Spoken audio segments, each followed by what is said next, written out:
नमस्कार, मैं हूं अमित पालित। गुजरात इलेक्शन पर पूरे देश की नजर है, लेकिन गुजरात की एक ऐसी सीट है जो आजकल चर्चा में है। क्रिकेटर रविंद्र जडेजा की पत्नी जामनगर नॉर्थ से बीजेपी के टिकट पर चुनाव लड़ेंगी। अब देश के बड़े क्रिकेटर की पत्नी रिवाबा राजनीति में कैसे आई?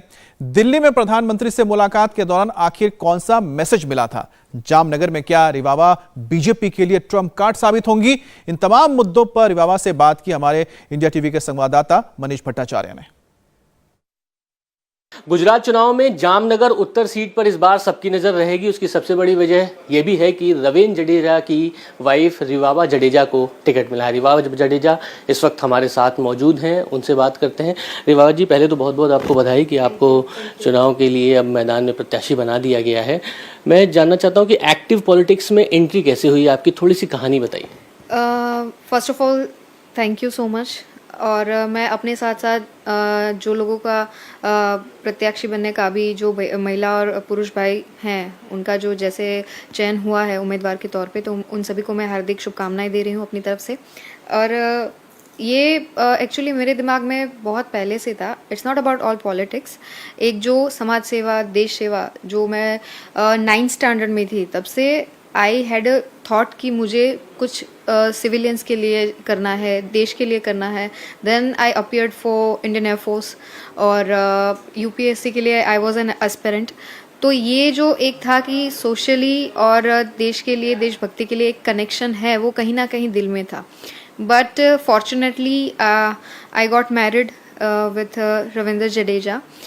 तो वो थोड़ा डाइवर्ट हो गया, कहीं ना कहीं जो ये पैशन था वो पीछे रह गया। At that time he pushed me कि इतना कैलिबर है, इतना आप कुछ करना चाहते हो। माय हस्बैंड पुश्ड मी कि अच्छा, आपके दिमाग में ये चल रहा है तो आप ऐसा मंच चुने जहाँ पर मैं आपको सपोर्ट कर सकूँ, आप फैमिली को साथ लेके आगे बढ़ सके। तो उसी बात को ध्यान में रखते हुए 2018 and we met our honourable prime minister Narendra Modi ji. तभी से उनके साथ जो इंटरेक्शन था वो मेरे लिए पहला क्लिक था, वो पहली मेरी प्रेरणा थी कि और सर ने भी मुझे ये बात बहुत ही ओपननेस से बोला था कि आप जैसे जो भी अच्छे अच्छे लोग हैं, जो भी पोटेंशियल वाले लोग हैं, वो अगर पॉलिटिक्स में आते हैं तो देश के लिए भी अच्छा है। तो we are always welcoming you wholeheartedly. तो ये बात मेरे दिमाग में कहीं ना कहीं बैठी हुई थी। और उनकी जो एक प्रेरणा है, विश्व फलक पे हम अभी देख रहे हैं कि सर ने जिस हिसाब से हमारे देश की जो छवि रिक्रिएट की है, तो वो अपने आप में ही मेरे लिए बहुत बड़ी गर्व की बात थी। उनसे इंस्पायर होकर पार्टी के जो सिद्धांत है, एक वैचारिक भावनाओं के साथ हर एक नागरिक जुड़ता है।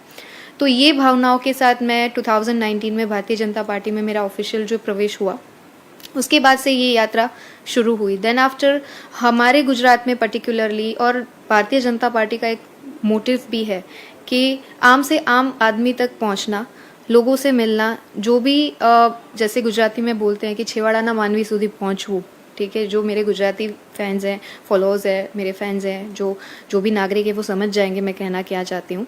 तो वो एक मोटिव को ध्यान में रखते हुए मैंने प्रवास शुरू किया। जामनगर से हूँ मैं, ठीक है, मेरा ससुराल जामनगर से है। तो आसपास के जितने भी विलेजेस हैं, सबसे ज़्यादा ज़रूरत होती है कि हमारा प्रधानमंत्री सर का भी एक मोटिव रहा है कि एक फीमेल सेंट्रिक अगर जो नेशन की सोच रहेगी तो डेफिनेटली जो अपकमिंग जनरेशन्स हैं उनको बहुत ज़्यादा हम आगे तक लेके जा सकते हैं।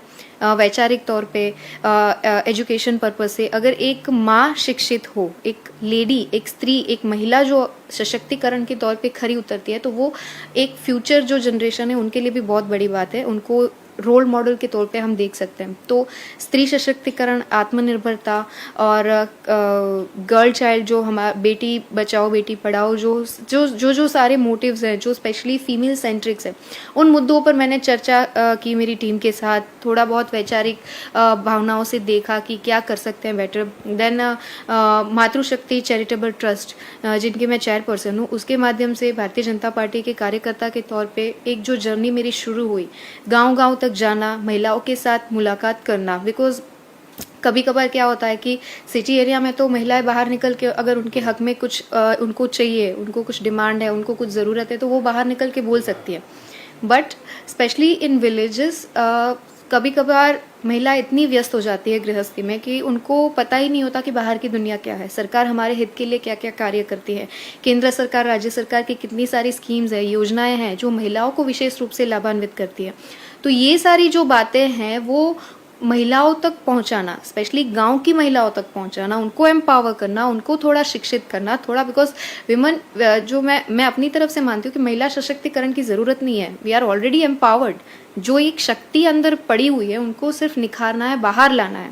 तो ये जो कार्य मैंने किया वो आज 200 गांव तक अभी बेनिफिट मिला है कुल मिला के। बेनिफिट तो साथ साथ मिला है, बट मुझे एक एक्सपीरियंस मिला है। मैं एक चीज ये माना जाता है कि पॉलिटिक्स में जब किसी की एंट्री होती है तो विदाउट गॉडफादर या बैकबोन अगर उसकी किसी की नहीं है तो इतना एक्टिव पॉलिटिक्स में एंट्री नहीं करेगा। आपके फादर आरएसएस से जुड़े हुए हैं, संघ से, तो क्या माने उसका कुछ बेनिफिट है? और क्या आप कभी शाखा वगैरह गई हैं, आपने देखा है? ये बात भारतीय जनता पार्टी के लिए खरी नहीं उतरती, बिकॉज यहाँ पर हर एक कार्यकर्ता अपने आप में ही एक उम्मीदवार है। बिकॉज हम जो अभी हमारा जो प्रत्याशी के रूप में चयन हुआ है, लेकिन हमारे पीछे पूरा हमारा परिवार है। संगठन की जो शक्ति है वो भारतीय जनता पार्टी का अब तक का सबसे बड़ा शक्ति प्रदर्शन है कि यहाँ मुझे अभी मेरा जो अभी कार्य क्षेत्र है, मुझे ऐसा कभी नहीं लगा कि मैं प्रत्याशी, मुझे ऐसा लगा मैं कार्य करता हूँ। मेरे साथ इतने वडील सब मेहनत करके मुझे पुश कर रहे हैं, मुझे छोटी छोटी चीज़ें जो बता रहे हैं, मुझे हर एक मोड़ पे इतना गाइडेंस मिल रहा है कि मैं अपने आप को बहुत ही नसीबदार, बहुत ही लकी समझ रही हूँ कि ऐसा परिवार से मुझे जुड़ने का मौका मिला। और हाँ, मैं राष्ट्रीय स्वयंसेवक संघ से बहुत ही गहरे रिश्ते से जुड़ी हुई हूँ। उनके जो आदर्श है, उनके जो सिद्धांत है, कहीं ना कहीं मुझे बहुत ही स्पर्श करते हैं अपनी असल ज़िंदगी में भी, राजकीय ज़िंदगी में भी, और सोशली जो एक लाइफ है उसके साथ भी। शाखा, यस, मेरे बुआ के मेरे जो भाई है, चचेरे भाई हैं, वो शाखा से जुड़े हुए थे। तो मुझे पूरा परिचय है कि संगठन की शक्ति क्या होती है। यानी शुरुआत से परिवार में एक ऐसा सिनेरियो था कि राजनीति और राजनेताओं से मेल मिलाप होता रहता था। मेरा जो फील्ड था वो एजुकेशन से ज़्यादा जुड़ा था, बट कहीं ना कहीं बातें आप सुनते हो। अब जैसे हमारे बच्चे हैं तो क्रिकेट है, मेरे हस्बैंड क्रिकेट खेल रहे, तो मेरी बेटी है, कहीं ना कहीं डायरेक्ट इनडायरेक्ट मैनर में उनसे जुड़ी जाएगी। उनको पता है कि ये मैचेस होते हैं, तो ये एक बट ऑब्वियस सी बात है कि घर में जैसा माहौल हो बच्चे कहीं ना कहीं अटैच रहते हैं। बट सबसे ज़्यादा मेरी खुशी की बात ये है कि अभी तक मैंने 201 गांव तक मैंने मुलाकात की हुई है। आगे भी ये यात्रा आई विल कंटिन्यू। मैं उनको कुछ दे सकूं, उससे ज़्यादा मुझे बहुत कुछ मिला है। आपको फ़ोन कब आया कि आपको टिकट फाइनल हो गया है, अब आप मैदान में उतर जाइए? एक्चुअली मुझे रात को 3:30 बजे CR पाटिल जी हैं हमारे, उनका मुझे फ़ोन आया था कि आपका चयन किया गया है, माननीय प्रधानमंत्री जी मोदी जी और अमित शाह के माध्यम से वो आपको आपका चयन करते हैं, और आशा है कि आप पार्टी की और उनकी जो अपेक्षाएं हैं, एक विश्वास है, उन पे आप खरा उतरेंगे। पता नहीं ऐसी सीट मिली है आपको जिसमें ऑलरेडी 2 बार से वो विधायक रहे हैं, और कास्ट इक्वेशन में भी अगर मैं देखूं तो पाटीदार यहाँ पर ज़्यादा हैं, और राजपूत फैमिली में, चूँकि मैं राजस्थान से हूँ, तो मैं एक चीज़ ये ज़रूर देखता हूँ कि राजपूत परिवार की जो महिलाएं हैं घूंघट में रहती हैं, बहुत ज़्यादा इंट्रैक्शन हो नहीं पाता है, कंजर्वेटिव माइंड थोड़ा बहुत तो रहता है। ऐसी चीज़ों को कैसे आप कंट्रोल करेंगी और कैसे उसको संभाल के फील्ड में जाएंगे? सर जी, ये जो टाइम है ना, धीरे धीरे बदल रहा है। मैंने बहुत ऐसी सारी औरतें देखी हैं जो घूंघट में रह के भी देश चला सकती हैं। हम इंडिया टीवी हर वक्त हर जगह डाउनलोड करने के लिए सर्च करें India TV news Google play store या ऐप स्टोर पर।